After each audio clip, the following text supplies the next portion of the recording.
the clients that we're working with and the processes that we're hoping to help them navigate through. Right. And when we voice our sort of concerns or our frustrations, a lot of it comes from our clients not really understanding how they want to position themselves, first and foremost, to go to market when they are talking to potential candidates. And secondly, they haven't educated themselves on these are the things that I'm going to ask because I need to find them out. Still, people are textbook. Yeah. They're very just surface level, behavioral sort of questions, tell us about this and when you were once successful. Tell us about, these are the questions that were being asked in the 90s, in recruitment, that when someone wrote a textbook back then about the do's and don'ts when you're interviewing. And it's really important for founders who want to embark on this journey of kind leadership, servant leadership, compassionate leadership, good leadership, to understand what they are doing in their life and have practices that really create the right environment for them to show up in this way. And that's really, really important, I think, to begin with in founders. Otherwise, it becomes superficial. It becomes transactional.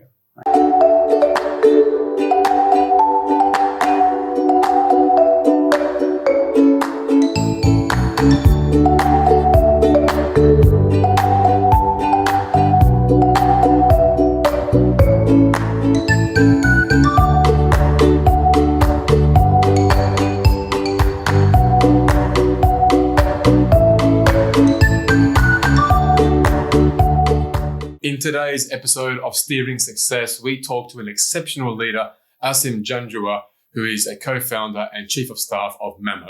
In this special episode, we cover all things culture and building a business in the region. We discuss the importance of the human element in business as we share our stories and learnings on this topic. And you'll hear Asim and I go back and forth on the importance of mental health and emotional intelligence and how crucial it is to being successful.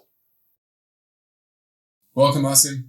How are you? Thank you for having me. I'm very well. How are you? Yeah, I can't complain. Good. I've been very excited about this because I think when we met, I would say almost 2 years ago in Hub 71, Correct. you're one of the first founders that I spoke to that spoke about the talent side with a real emphasis on the human side, on the human element of business.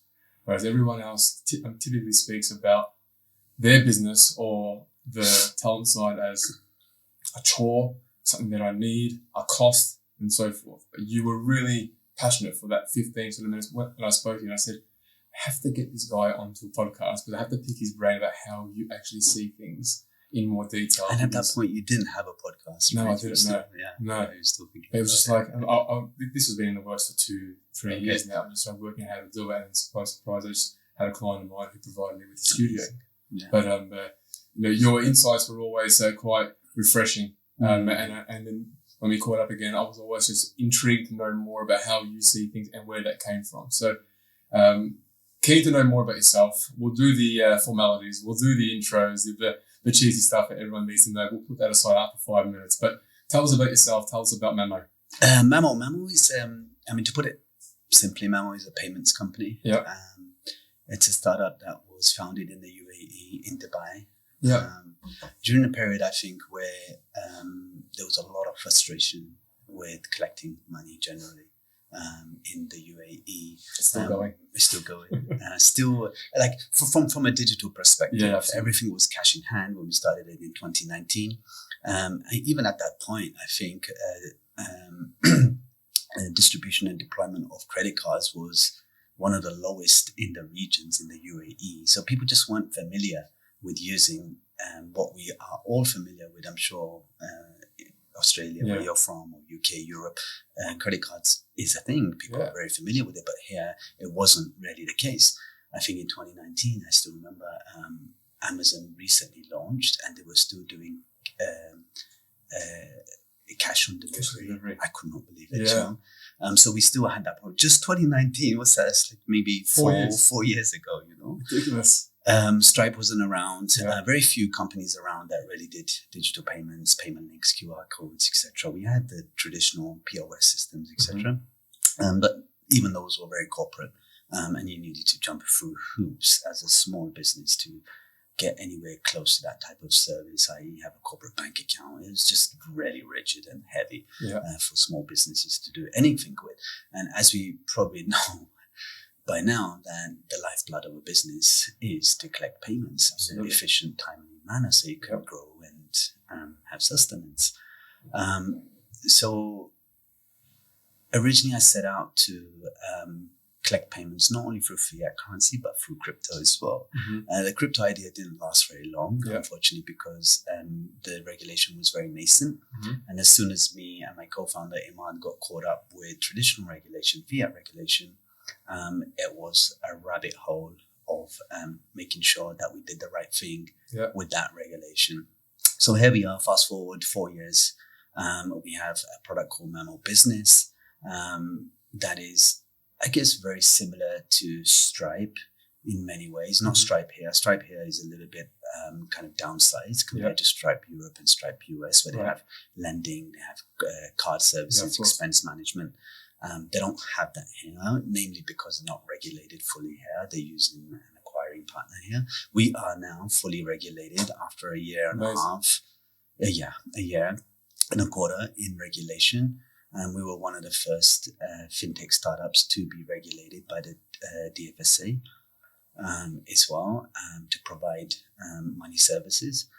That's allowed us not just to do layer one kind of payment services that includes payment links, QR codes, and all of that traditional stuff that every business needs.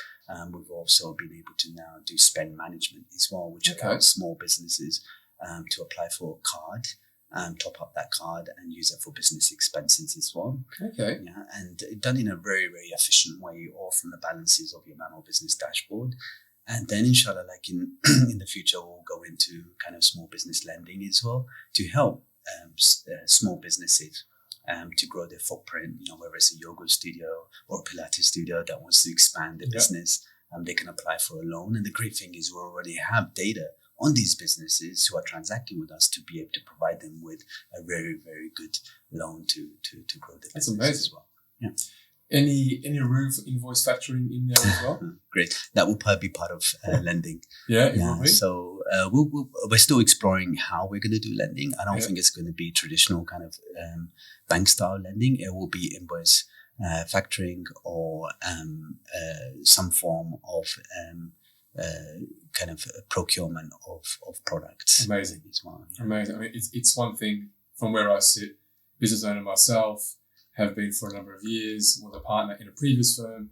Collecting invoices in this part of the world has been a challenge, to say the least. I laugh with a friend of mine was when he first moved here from the UK. The one thing I said to him whilst he was in the UK was, I've never had an invoice be late, which is very, very strange. My first 18 months to 2 years in the business, every invoice was paid on time, and I was just like amazed yet so thrilled with it, right?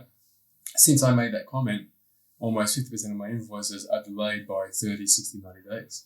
Wow. And he keeps on bringing it up every 2 or 3 months whenever we catch up on the phone. He's just like, remember when you told me that invoices are always paid on time? He's like, and since you said that, I always hear you complaining about your invoices not being paid on time. There has to be a solution to this. In Oz or in the UK, there's a solution. There's invoice factoring, right? There's to be able to go and say, well, here is my clientele. They owe me X, Y, Z. Yeah, you pay 1 or 2%, whatever it may be, to be able to get that money into your account, because cash flow, or the lack of, is the killer of all businesses. Right, absolutely. Look, I think in this region, cash flow is a major, major challenge, especially in procuring product as well. So while so let's separate the cash flow problem and the delayed invoicing invoice payments. I think the delayed in invoice payments is both a mindset issue in the region, where we don't take accountability and responsibility of the significance and importance of paying dues on time. It's insane. Like, how do you expect a business to provide services when you're not paying the invoices on time? So it's a really cultural mindset issue. that we need to, I guess, educate and train, which obviously is quite far-fetched and will take a lot of time as well. However, in the absence of not being able to move that needle quick enough, I think any movement to change the mindset takes a lot of time and effort and education. We have technology, right? And technology provides us with abundance. And that's really very much what Mamo does as well. It allows us to automate things that were usually done by humans that caused inefficiencies, delays, etc. as well. So in many ways, what Mamo's built is allows for businesses to be cash flow positive. That's amazing. Well, I'm actually thinking as we're talking, how do I inject this into my business? How do I be able, because I invoice, we have either 15 or 30-day payment terms with all the invoices that we send to our clients. How do we sort of plug it in? Maybe it's a topic that we can have a conversation with after the podcast. Of course, and absolutely. And we many businesses that were conventionally or traditionally doing bank transfers have come on board to do payment links now, even though they're paying maybe a 2.5 or 2.9% transaction fee, because the effort and time it takes in chasing invoices and the delays it causes is worth the percentage that they're spending on the transaction fee. I've even got a Saudi client who they have to stockpile the invoices that we send them because they have to pay them in a bunch. Yeah. So the chairman can't just sign off on one invoice. So he has to wait for us to send them multiple invoices. They get printed out old school Saudi way, right? They get stockpile invoices where he's just like there one by one and he's like stamp, okay, approve. And then within 2 or 3 months, we get 10, 15 invoices paid to us in one go. Yeah. Yet 13 of those 15 are overdue by 10, 15, 20 days, 30 days, 40 days. Right. But that's their method. That's how they do it, which is so we're in 2023 and a business of 2,000 staff is still waiting for their chairman to stamp a printed out invoice to say, now you can make payment. This is very unfortunate. I think penalties need to be put in place during the process of contract signing as well. It doesn't have to be significant, but enough to pinch the bottom line that allows them to pay invoices on time. And obviously having a payment link is significantly easier than kind of manual invoice processes where you have to enter IBAN addresses, bank accounts and stuff like that as well. It's going to be a process. The FinTech space is overly saturated in all different facets. Okay, whether it's payments, buy now, pay later, the whole sort of game. It has grown astronomically over the last 2 to 3 years in this part of the world to the point where a lot of the businesses skyrocketed, shrunk. Some of them just organically grew and so forth. Where do you see your biggest challenge over the last sort of 2 or 3 years in this part of the world, founding and running a FinTech? It's a very, very important and big question as well. And especially important because I'm actually living through it as we speak as well.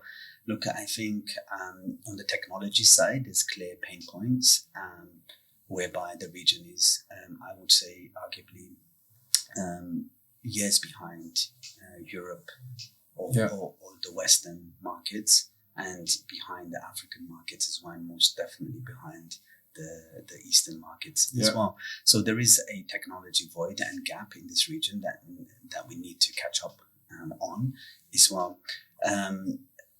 When it comes to FinTech specifically, I think some of the challenges that we've had to kind of go through, or one of the biggest challenges that we had to go through is regulation.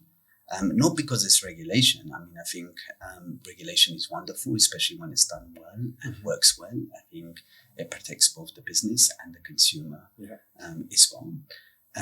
So I don't mean to knock regulation in itself. However, the maturity of the regulation and how much regulation we have has been nascent in this region. Okay. So we had to kind of build regulation while building a startup with the regulator as well.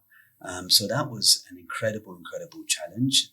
It required an incredible amount of audacity and tenacity to just be patient while working with the regulator, while building product as well, and potentially focusing on features that might be stripped away later as well. So, having that, walking that kind of tightrope on what we should launch and if it's going to be approved by regulators as well.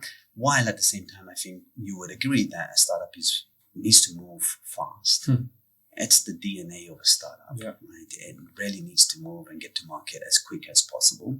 Otherwise, the market's just going to continue getting saturated with other players as well. However, and that's not the prerogative of regulators. No, they're not. No, it's definitely not. No, it's not. So you're kind of caught between this rock and hard place, of being efficient and moving quickly, and then also, kind of adhering to regulation as well. A lot of frustration, a lot of pulling our hair out, me and my co-founder as well. And I think what we did well was to hire the right people at the right time as well. I think having Asma as a chief product officer, as the first employee at the company, just really helped us kind of identify which features made the most sense to launch with. And her style of working is very incremental. So, if you have a feature that you want to launch, don't launch it in one big chunk. You launch bits of it. Right. And that allowed us to test certain things while we were going through regulation as well. I think the other part was making sure that we're communicating with the regulator frequently, above and beyond. I think the natural instinct as a startup is kind of not to talk too much with regulators. Almost hide. Right. Out of sight, out of mind kind of thing until it comes up and you just apologize, which is a fair strategy. And it's like, it's the age-old principle of ask for forgiveness rather than permission. Right. And this is real. And in many cases, we've done this. And it really, really works. Right. And in some cases, take, for example, Tesla or SpaceX, Elon Musk, he would rather get a fine from the regulators than stop innovation and productivity. He's been willing to pay millions of dollars in fines than to stop innovation as well. And these are all valid strategies. It's the only way that you, I think, create radical innovation or do maverick things. It's more, as long as you don't obviously harm humans and human life as well. I think we need to balance that kind of strategy as well. However, we did both. We did ask for forgiveness rather than permission in some cases, but on the majority of cases, and I think this has been kind of more of Iman's, my co-founder's approach as well, is to speak to the regulators, to communicate with the regulator frequently and often as well. And that's worked really well because you've seen regulators add amendments to certain regulations that wasn't inside the original regulation that we've applied for as well. And ultimately, behind every regulator is a human being that operates in the same way as every other human being, which is relationships, trust, understanding, compassion, care. So when you create that connection with the human regulator, you tend to get a lot further. This is the stuff I'm here for now. Okay, this is the sort of stuff that drew me in when we first met, because I preach this, and I have been for a very long time. I think back to my launch blog to Arc Talent, which was like just over 4 years ago, and I said, setting up my own because I want to change the industry. I'm sick of how this archaic process of a transactional mindset and just this no strong relationship, ignoring the human element of business. We deal with human beings. Right. Our product is a human being. Right. So we're not selling phones. We're not selling payments. We're selling a human to another human. Right. There are so many variables in that process. Don't commoditize them. 100%, right? I made a joke once with a startup in Hub 71. He was from a medtech, and he was trying to explain what he does. He's like, Rahman, he's like, I'm just a legal drug dealer. They were in pharma and so forth. And I started laughing and I said, I'm a legal human trafficker. Because we move people from around the world into different roles, right? But the great ones in our industry are the ones who value the human being's life and put the importance on the decisions that they're making. We take them from one job. We convince them that another job is better for them. Mm. They might have families. They might have financial responsibilities.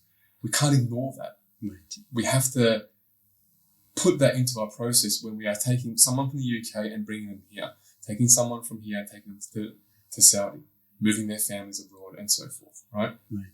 You mentioned the importance of hiring a very good CPO. Mm. Okay.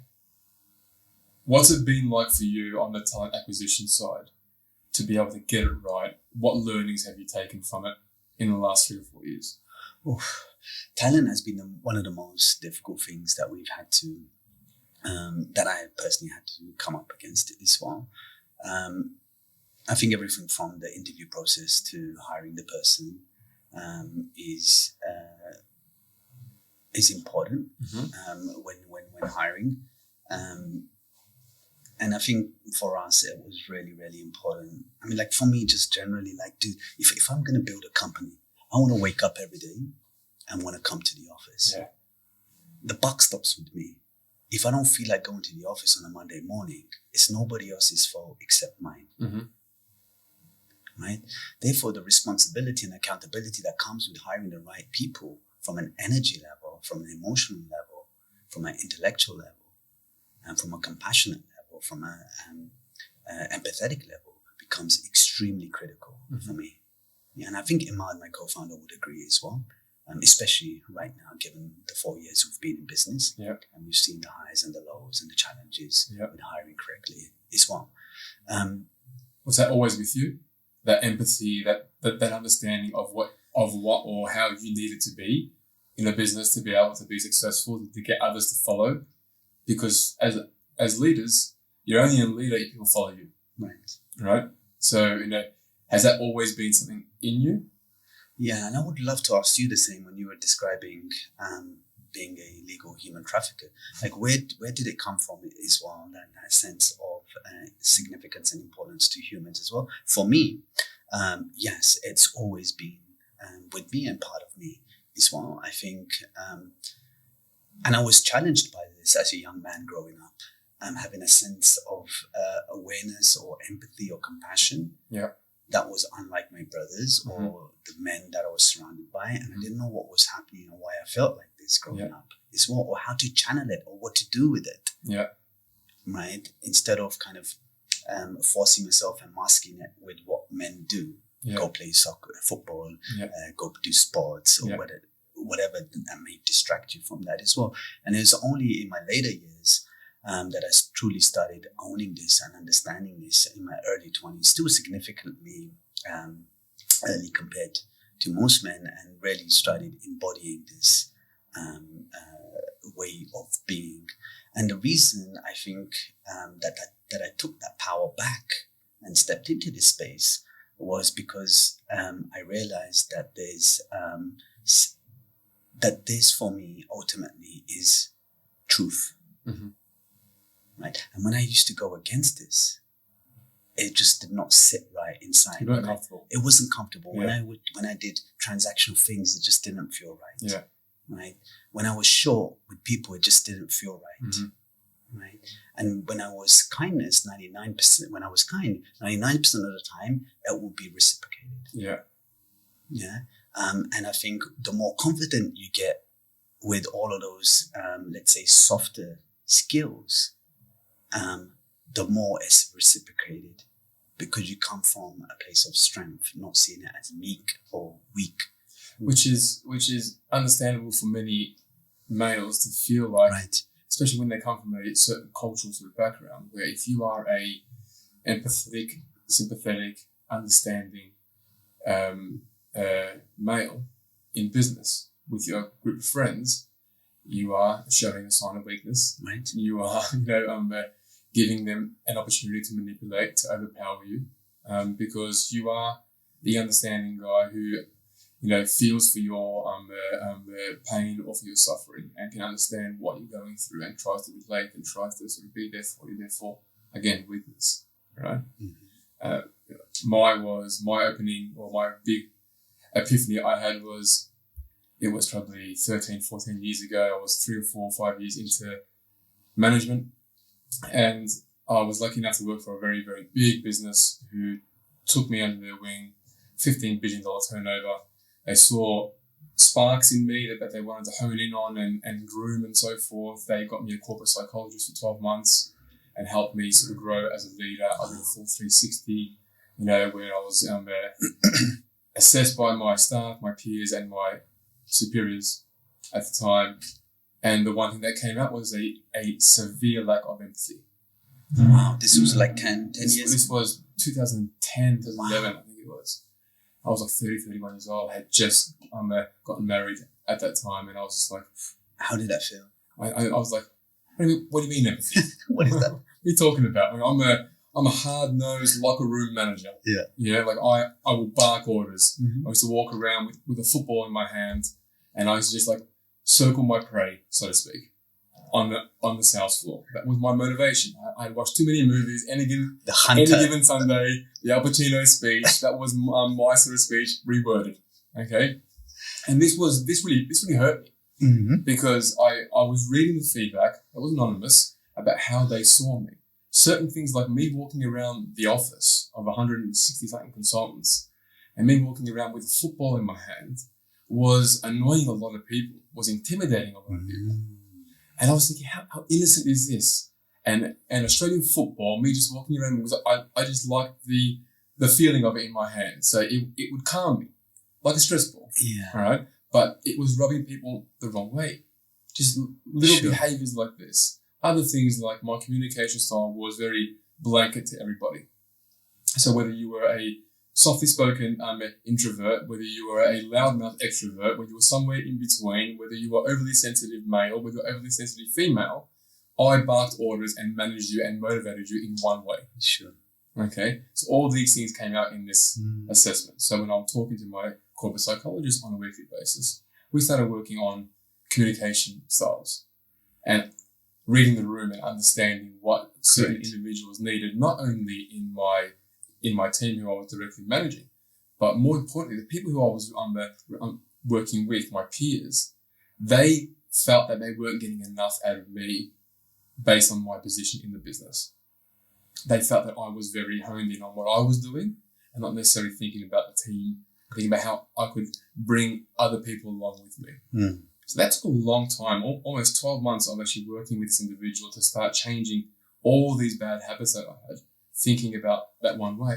Again, I was a young kid, always the football captain, always, trying to be the leader in my friends group and so forth, the one that was the most outspoken, the one that wasn't shy to stamp his authority on something. And now all of a sudden I'm thinking about what I say and what I do and how that's impacting other people. It's a huge shift. Yeah, huge shift. And thank you for being so open and receptive to that. Really. It's if I didn't do this in that time, there's no way I'd be here. Yeah. So you're better off. 100% I am. Like, anyone who has worked with me, for me over the last few years, if there's one constant that they would say is that he has cared about his teams. So they may not have performed. They may be overperformers. Yeah. But I treat them like human beings. Sure. Whereas before, it was more like, you're here to do a job. I'm paying you to do a job. Make me money. Let's move forward. Right. That's not the case. Right. Because they have problems. We have problems. Like you said earlier. If you're not coming into work, waking up for whatever reasons you need, and that's the standard there. You can't blame anybody else. Right? Yeah. So, but then you got to think about your team and what's going on in their lives. Yeah. Illnesses, parents, partners, siblings, everything else in between, what's happening now around the world, all these sort of things that are happening have an impact on people's mental state. You can't just assume because they walk in those doors that they can just let go of everything and just do their job at the absolute optimum. You need to be able to understand that they have potential sufferings that they're trying to deal with and so forth, and comprehend that and try and support them as best you can. Right. There's a fine line to it. Sure.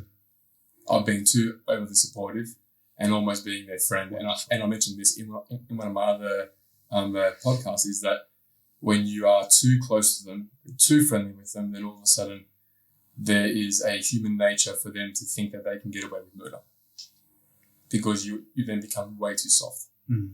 how can you then bridge that gap from being the real close, friendly, loving, supportive manager and leader to all of a sudden you're out? Awareness. Yeah. And look, I think what you've described is an incredible journey, particularly for a manly man to come from this place of rigidness, hardness, my way, the highway, probably operating a lot more from the mind than the heart. Absolutely. And stepping in or bridging the gap between the mind and the heart is an incredible success story. And this is what it means really to step outside of our comfort zone. And the reason why I highlight this is because I know firsthand how difficult it is. We spoke about mindsets at the beginning. Yeah. How hard it is to shift mindsets, and how difficult it is for people to get out of that comfort zone of that analytical thinking, that rational thinking, because it's such a safe space. The tangible is easy to achieve. You see numbers, you see sales revenues going up. You have a beautiful dashboard, right? Where you see the impact of all of your rational thinking. Yeah. Everything that is intangible or qualitative, right, in nature, where you cannot really substantiate as quickly as a dashboard, or takes a longer term to see the benefits and the impact, like culture, is kind of out of sight and out of mind, and an uncomfortable place to navigate, especially for manly men. Man, they need numbers, they need results, and they need them as quick as possible as well. So thank you for stepping into this place of the unknown and doing this incredible work as well. And talking about kind of the tangible and the intangible, and the balance, that you referred to, is so important. Yeah. Me, I'm coming from the other side, right, where I've always been like that, the much more compassionate, empathetic in my nature, right, and realizing that this is not always good, right. I've always had a passion for this framing by, I think it was Daniel Coleman from Emotional Intelligence 2.0, maybe, the book. Do you remember that? Is it Coleman or whatever his name is? Emotional Intelligence. And he said, emotional intelligence is being caring, daring, firm, and demanding. So true. And this has always been my kind of anchor, to make sure that I find that balance between kind of compassion and empathy, and allowing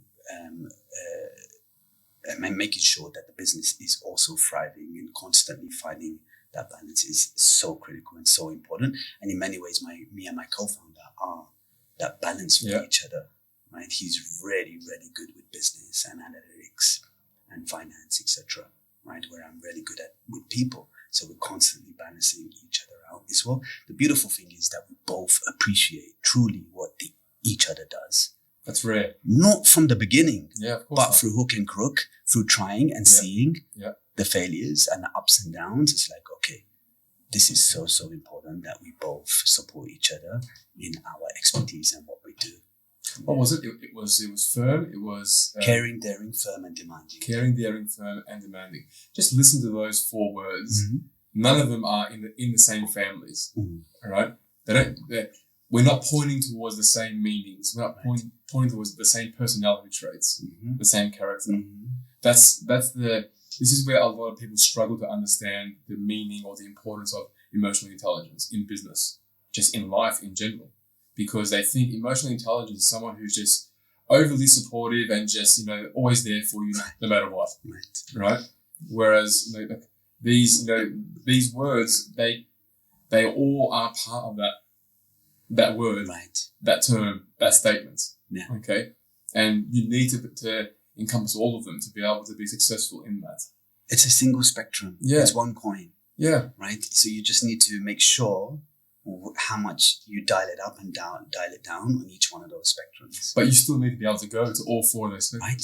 Absolutely. Okay. If you can only do 2 of those 4, then how emotionally intelligent are you really? Right. If you can't tap into, say, the firm parts, All right, and I'll use my wife as a perfect example. Okay, she is a highly supportive, highly emotional, always there for someone, overly empathetic to the point that if you're suffering, she'll probably cry as much, if not more, as you than you would. Okay, but she can't tap into the firmness. Yeah, it's not part of her nature. right. So it's things that she's working on with that to be firm with people, just in everyday life. Yeah, but it's something that it is not naturally inclined for her to do. Yeah. But it is part of her emotional intelligence to be able to tap into that. You can't just say I'm caring, but not be able to be firm. You know. So I think there's a reframing that needs to happen in these places, and I speak to Ahmad about this frequently as well. You're not being firm towards the other person, right? As a matter of fact, when you're being firm, you're being caring for your own needs. Yeah. So right, because you're looking after yourself. Correct. Yeah. Because the age-old analogy of putting a mask on yourself before putting it on the child in an airplane. This applies right here. Yeah.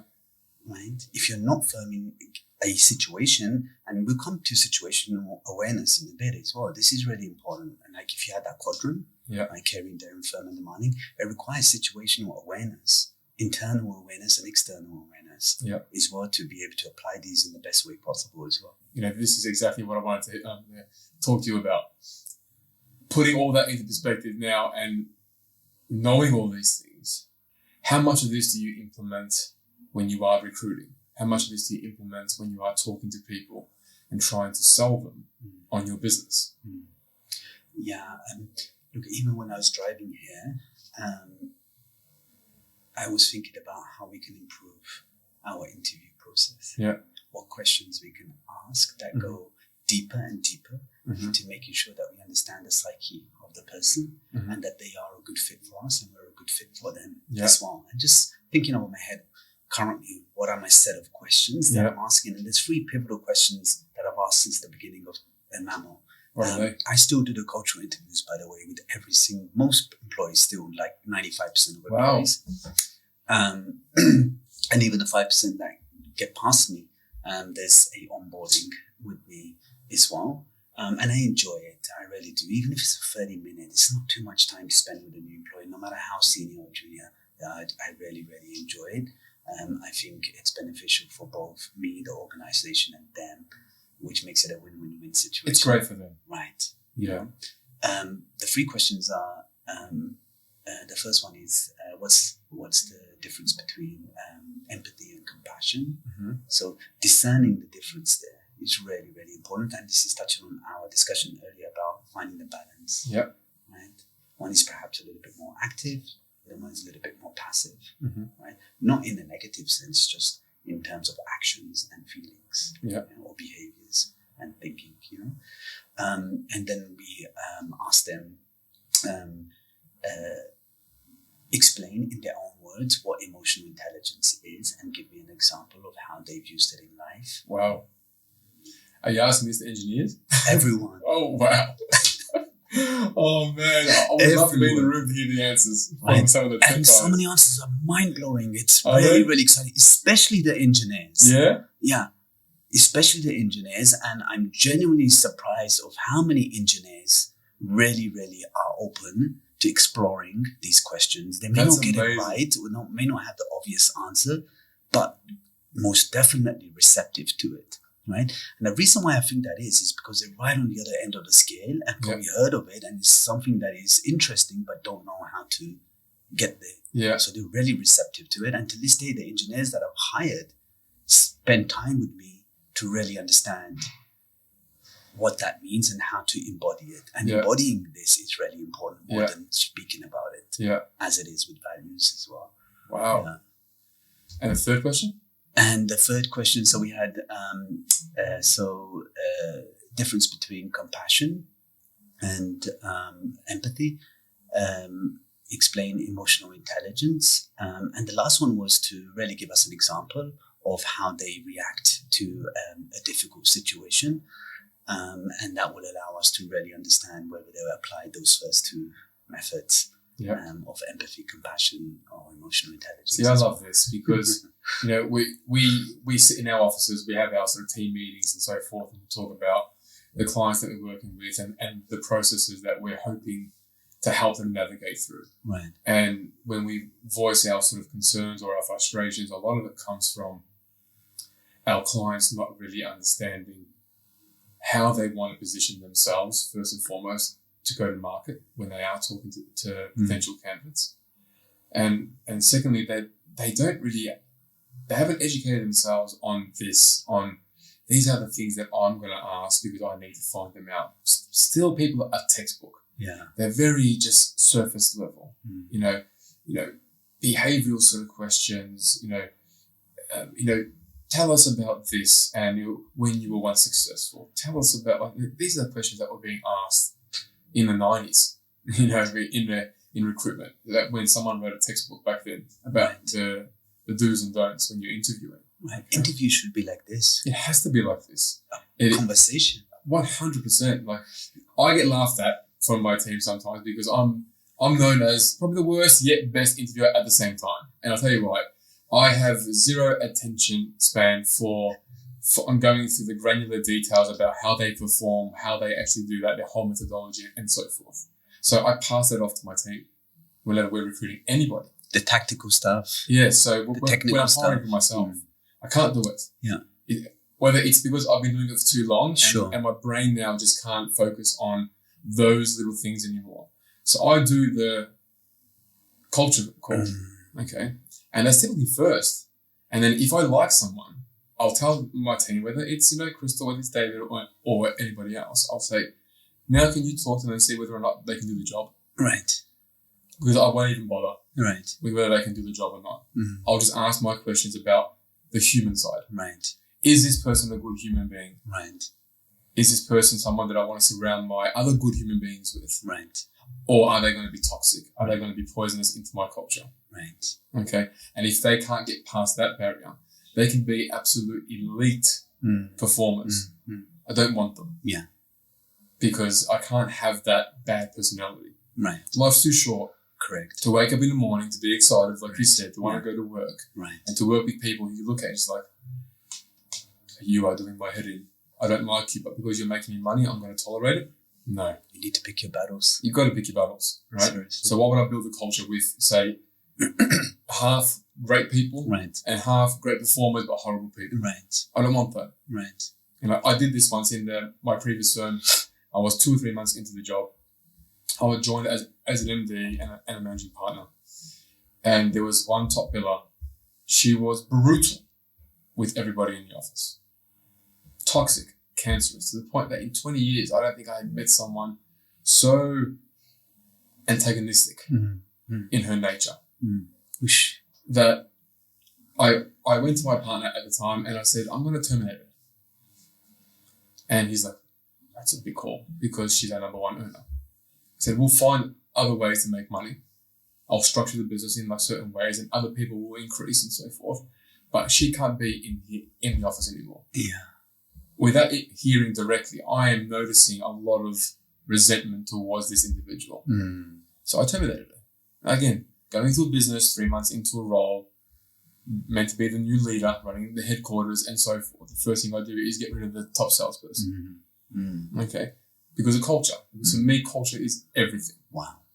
In an industry where it's driven by money, fame to a certain degree, especially in this part with the PR spin that we live in of the world, if you don't have a good, sustainable culture where people want to come into work and actually enjoy their colleagues, have a sense of career progression that is a clear pathway to where they want to be and how and what they can achieve, what are you building? Yeah, what is culture for you? When you define culture in the most simplest way? A place where people know they can come and be successful. Wonderful. In a way that they also enjoy it. Right. So I had a mentor that I still have, but he was one of the first people who told me when I got my management job, and he said, you need to be the person who they want to work for, but also create a culture where they never want to leave. Okay, so how do you do that? And the only way that I learned in those times was think about how I want to be managed, think about what I want, and understand their goals in life, because everyone has different goals and ambitions and motivations why they're coming to work. Understand them, and then tailor a sort of career path and tailor a sort of culture towards them. And as long as they fit into your general ethos, then it works. When you start getting big egos, and big egos sometimes can be good if you have that sort of culture, if that's the culture that you want. Right. But for me, it's never been. Right. I'd rather have the humble, the people who are compassionate, the people who are empathetic, because I believe they're better recruiters. Sure. I believe they're better talent partners. They understand, read people. They care about their people. Right. They care about the people who they're talking to. Right. They care about the clients who they're talking to. One of my girls who used to work for me back home in Australia, she gave a speech at a leadership conference in Sydney, because she was just like a high performer, like millions of dollars that she was making for the business. And I asked her, what's your number one secret? She said, I will pull out of a deal and withdraw a candidate from the process, even if I know that the client will offer him or her, because I believe that candidate will not be good for that client. When I heard this the first time, not on that day, because she would obviously tell me constantly, I was like, the awareness of someone and the care, the genuine sort of care for her client, that she would not subject her client to hiring someone, even though that client is convinced he or she is right for them. She would advise the client, I don't think you should hire this person. This is my candidate. Right. This is my money now. This is my fee. Right. Don't hire them, Asim. Yeah. I know I introduced you, but the more I speak to them, the more I realize you're not going to like them. You're saying to me, no, man, he's amazing. She's unbelievable. I want to hire her. I'm telling you not to. Trust me on this. I've spoken to her 10, 15 times. Don't hire this person. She'll be the worst thing for you. She's giving me red flags in every conversation that I'm having. Technically, she's great. Yeah, technically she's fantastic. She's ticking off all the boxes. But there's something about her personality that is just really rubbed me the wrong way. I'm telling you, knowing you that as well as I know you, don't hire them. I'll find you someone else. Can you imagine having a talent partner, a recruiter, having this conversation with the client? It's almost unheard of. Right. Because they are wired to just put them in. We have a guarantee period. Yeah. 3 months. If they don't like them, we'll find a replacement. Let's get paid. Yeah. That's what I don't like. I don't like that transactional mindset. Sure. I don't like how they don't value the partnership between client and recruiter, between candidate and recruiter. We need to work together. This is so refreshing. Coming from a recruiter, it's unbelievable. And obviously I had a hint of this in the time that we engaged, but this is just so refreshing and music to any founder's ears, really, truly. And I would just add, it's not just awareness and leading by example. It's also courage. It takes an incredible amount of courage to take a decision like this when you have a client who's about to part ways with their money as well. Right. And you have a manager who typically is like saying, make money. Right. KPIs, make money, generate revenue. Right. Okay. Yeah. Now, luckily for us, for me, for her, for everyone in our team, that they didn't have that pressure. Right. Don't make money for like short-term gains. Sure. Okay. That client can be a client for a very long time. So treat them well. No resignations in your placements. Yeah. We're not celebrating a 50K fee and then 2 months later that person leaves. That's horrible. Right. In our line of work. Yeah. Or it should be anyway. Yeah. In any line of work, I think the investment you make in people, developing them, onboarding them, and them having to fire them or terminate them after the probation period. Is just even like the small things, like retail. you buy something, right? You take it back. Yeah. Why are they giving you a hard time? Right. You're the customer. Right. You don't like the product. Right. It's damaged or whatever's happened to the product. Yeah. Allow them to take it back. Right. I was laughing with my colleague yesterday. I bought like a car stand charger for my car. New iPhone, one of those magnet ones and so forth. I tried it. It doesn't fit in my vent, in my AC vent. So I took it back. No refunds. I said, what? It's not working for me. I can't use it. Yeah. We can't give you a refund. How are you treating the customer? Wow. Why would I want to come back to you now and buy anything else from you? Right. one thing, it's 147 dirhams. Right. It's not breaking me or you, but it's the principle of it. Right. It's the lack of value that you put in the relationship between me and you, customer and supplier. And in recruitment, that's always been neglected in my eyes. So it's always been just make money. Well, this is the age-old mentality of profit over people. Yeah. And it happens at a kiosk like this all the way to the corporate level. Yeah, it does. You know, and it has huge implications. And I think society as a whole is much, much more savvy and aware of this. So especially the Gen Z and the whatever it is, Gen Y, coming up right now as well. They're incredibly aware of organizations that put profit before people as well. So we have an incredible, as founders, as leaders, we have an incredible amount of responsibility to maintain a balance of making sure revenues are good so we can pay salaries indeed.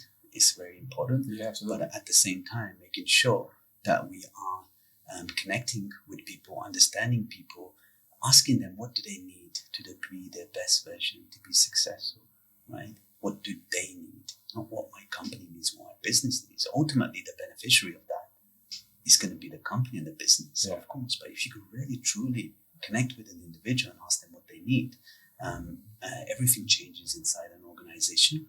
And I have this quote, Halil Gibran, on the bottom of our website, since the beginning of when we started the company. And we're a FinTech, and people kind of started having a cult following actually online. People started asking, why on earth does a FinTech company have a Halil Gibran quote on the bottom of their footer?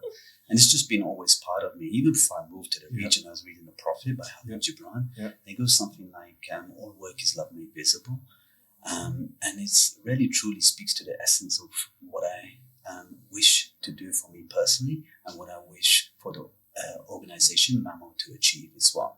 I truly want people to see the fluidity of work and life. Yeah. Right? Whereby what they do, they love. They love being at Mamo. They love the work that they're doing. Right? And if they don't, they know when to part ways. And we do that with compassion and love as well. It's a very good segue. Exits, parting ways. It says a lot about an organization and leaders in that organization on how people leave that business, in how they exited. A lot of people neglect the process. They don't even put any time or effort into understanding, like with a thorough exit interview, to understand why people have left, what they think. People are your brand. People are the voice. They are the opinion of what's happening internally, externally in your business. The lack of value in that is mind-boggling to me.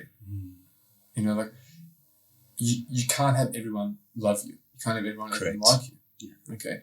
But you can demonstrate a certain level of respect to every single human that walks through those doors. Yeah. More importantly, a certain level of respect to every single human that walks out those doors. Okay. So then when they go somewhere else, and I interview, millions in 20-something years of people around the world, my team has done the same. We talk to people all the time. When we ask them, why did you leave your previous employer? I'm not going to lie here. 60, 70% of them are saying bad things about their previous employer. I agree in interviews. You know? Attest to that, yeah. So if they're saying it to me in an interview, are they saying it in a family barbecue? Are they saying it at a friendly gathering, over dinner, over drinks, whatever it may be? They are. Because it's in the forefront of their mind. My previous boss mistreated me. He didn't pay me my severance. He didn't give me my annual leave. He stooped me on my gratuity. All these things that are just like minor things that you think I'm going to save a buck here. The reality is it's having a long-lasting negative effect on your business, on your brand, and on your personal brand by doing it. How much, I'm not sure what your retention is like or your turnover has been like over the last 4 years, but do you give that the same amount of importance when it comes to someone leaving? Oof, not the same amount of importance, more importance. Yeah. And I don't think it was always the case with my co-founder, but I think more recently, he realizes the significance and importance of this as well. And let's put exit interviews to one side for the moment. I do believe those are incredibly important, but it's really tactile and transactional for the business, but we should do them, absolutely. But it's a process. Yeah, it's a process. It's functional, It's a step in the process. Right, it's a step in the process. However, I want to take it back to the human part, right? I see a person coming into the company as someone coming into my home. Right? Am I being hospitable? Am I being kind? Right? Am I offering a drink, biscuits? Right? It's just a metaphor. How am I treating them? Right? This is so important, especially when it comes to when they're leaving.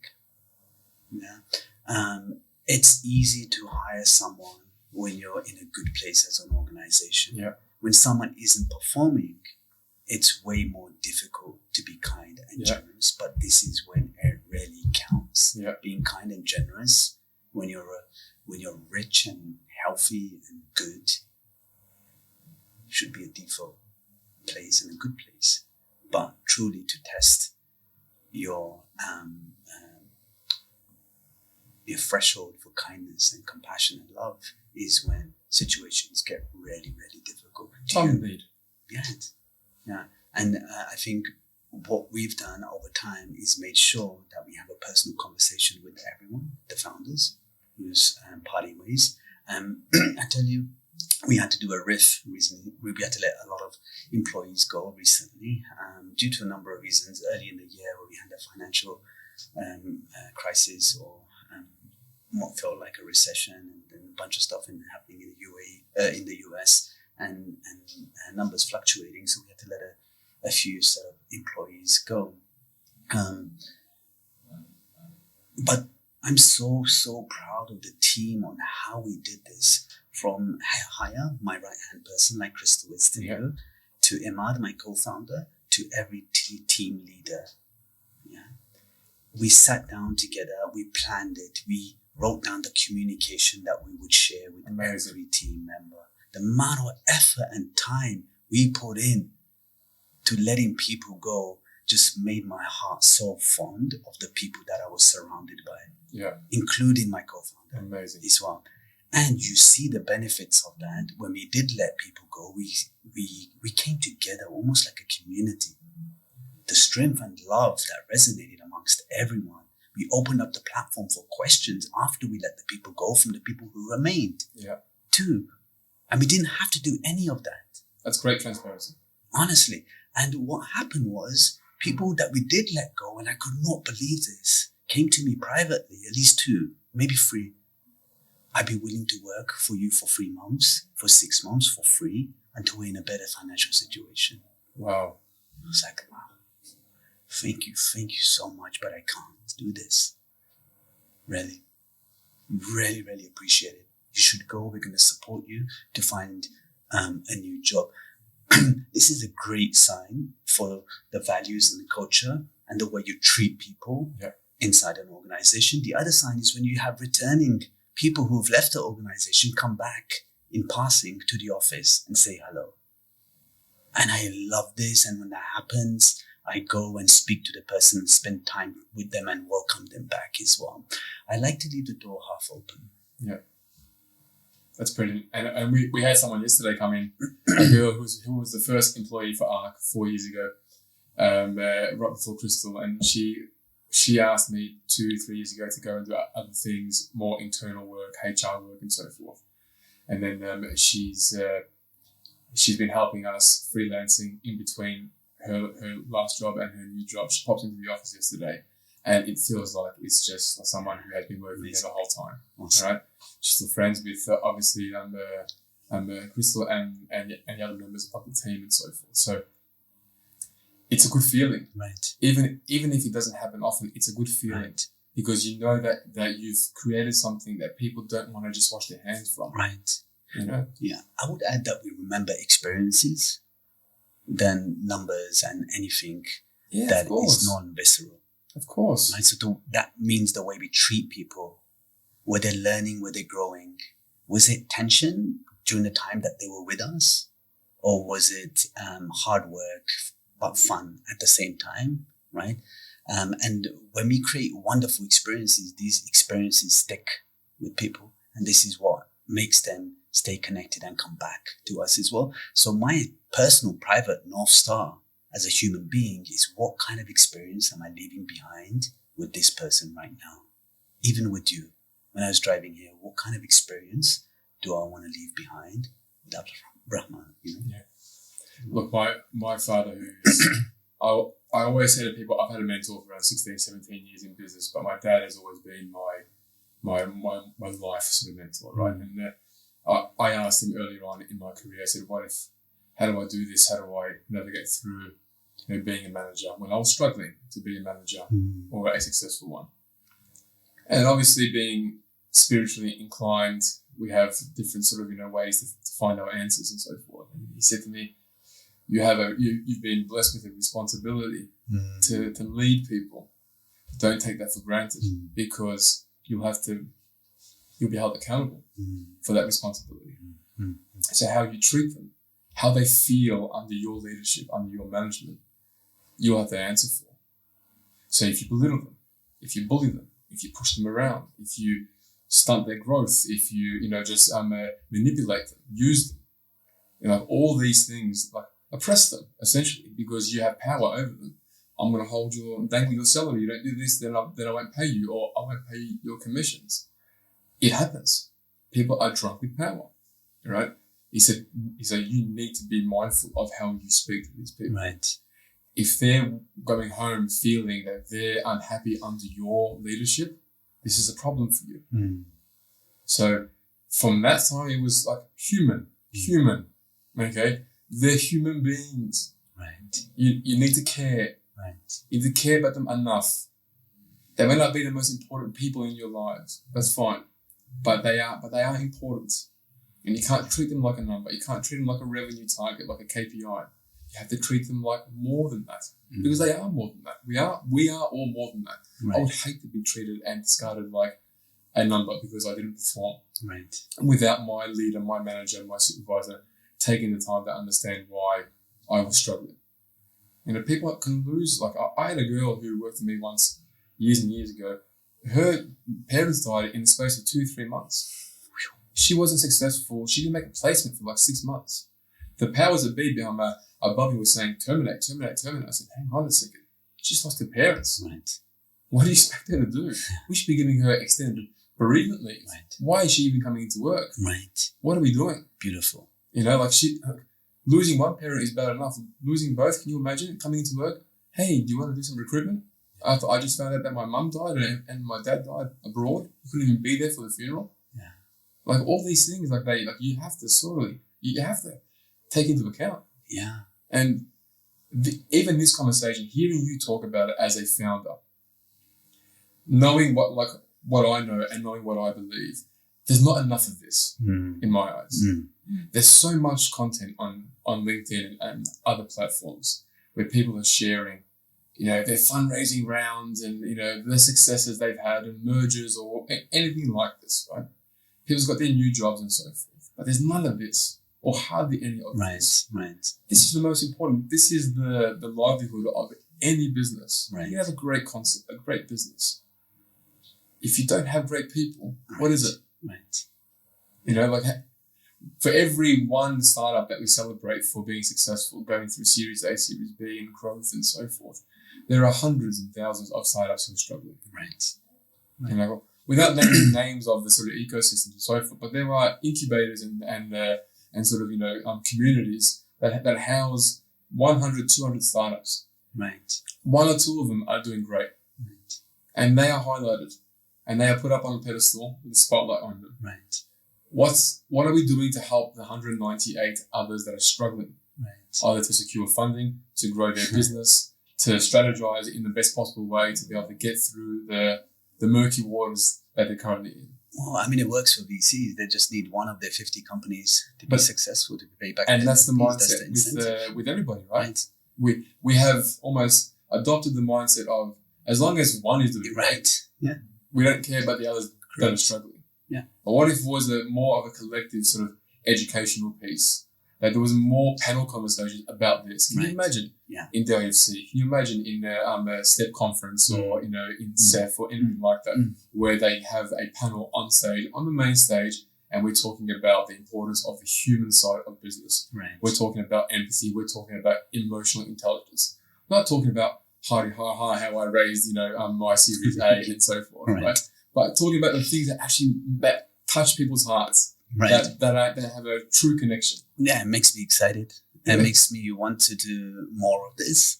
And thank you for starting this. As well, I think this is an incredible start.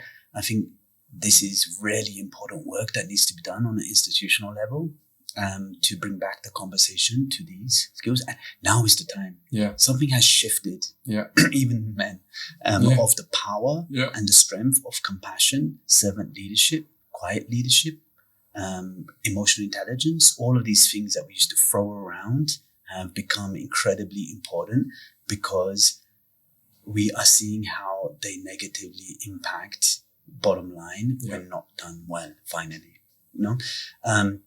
I think more importantly and above all of this, a startup becomes who the founders are. Mm-hmm. Absolutely. And it's really important for founders who want to embark on this journey of kind leadership, servant leadership, compassionate leadership, good leadership, to understand what they are doing in their life and have practices that really create the right environment for them to show up in this way.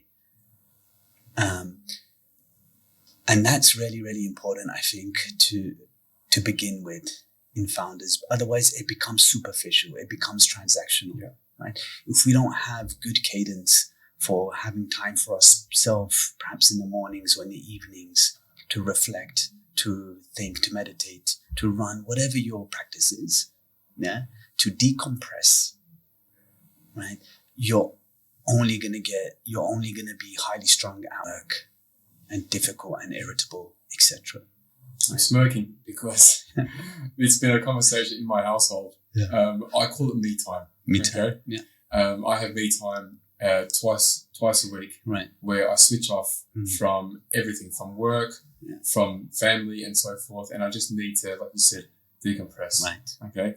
And there's been a running gag in our sort of circle of friends. One of my closest friends is a cardiologist in Abu Dhabi, and as a surgeon, he is round the clock, always on call, pretty much, working day and night.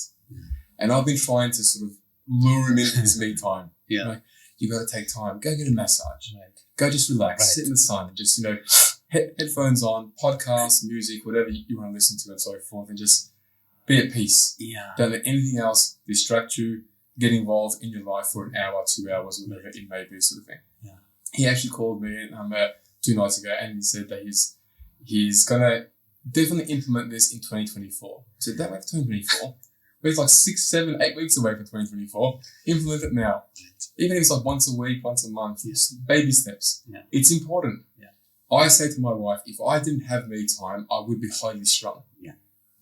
Now, I'm lucky enough as a Muslim that I pray 5 times a day, and that's my mini me time. Right. Okay, it's at 5-10 minutes where I take a break, and it gives me amazing perspective when I perform my prayer, because everything else is just, okay, relax. Right. Nothing is as bad, nothing is as great, okay, because it's just perspective. But then on the weekend, if I just have that 1 hour when I'm just to myself and to my thoughts, then I can just, deal with everything that I'm actually going through. It is super important for not only leaders, just people in general, to be able to have that disconnect from a world that we are constantly on. Right. Our phones, our laptops, hunching over and so forth, looking at everything, scrolling through everything, connecting with everyone, WhatsApp chats, so many ongoing at the one time. Where's your disconnect? Right.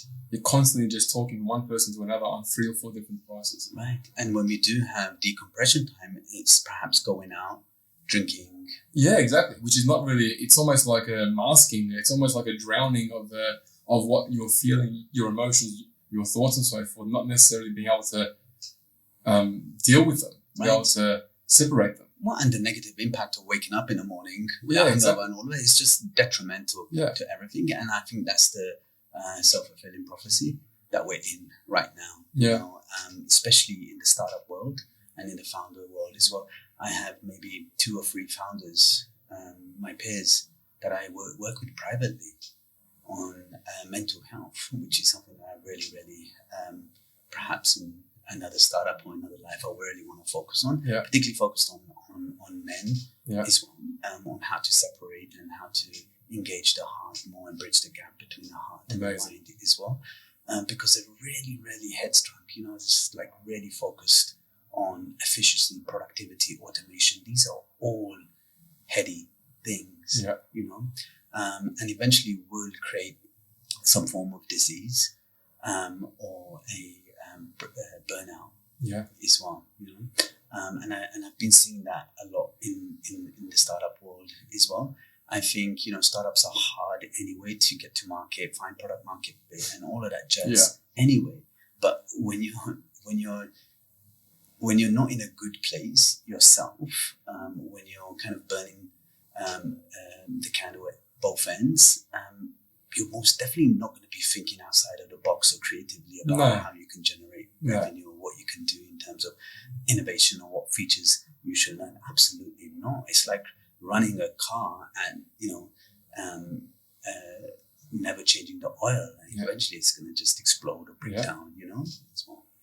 This has been probably my most enjoyable podcast. Don't let the other guests hear that. But like we could go on for hours. Sure. So I'm definitely going to have to bring you back. Of course. In a few months' time when we're on, you know, episode 25, 30 odd, we'll continue this. But I'm thrilled to meet someone, to have someone on this, to share the same sort of insights, to the same beliefs. And we can definitely sort of together with other people that we can bring in to be able to change this sort of narrative, to change the sort of belief system that we have in this part of business, which is the human side, is the absolute most crucial element of any successful business. So thank you so much, Asim. It's been an absolute pleasure. Thank you so much. I really appreciate it. It's been incredible. And I look forward to the next conversation as well, particularly where we are right now at Mamo, and see where we are next time we meet. Brilliant. Thank you. Awesome. Thank you so much.